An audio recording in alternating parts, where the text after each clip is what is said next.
I'm so fortunate to be the Volunteer Center Manager at Heart of West Michigan United Way, based in Grand Rapids. So we're a hub for volunteerism in Kent County. We help facilitate collection drives, so in-kind donations make their way to our neighbors in need.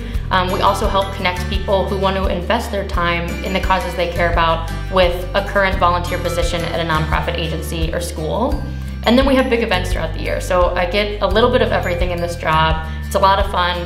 And at the end of the day, you know you're helping to make an impact. AmeriCorps had everything to do with my current career. After wrapping up my Mcsc FEMA Corps assignment, I took an AmeriCorps Vista position at Heart of West Michigan United Way, right in the Volunteer Center, where I got an idea of the everyday work that takes place here within a major nonprofit in our community, and couldn't get enough of it. It was so fulfilling.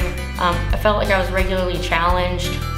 Things changed every day, and I had a great team to work with, so I was so glad when I was offered a full-time position as an employee at the nonprofit, and glad to be doing it today still.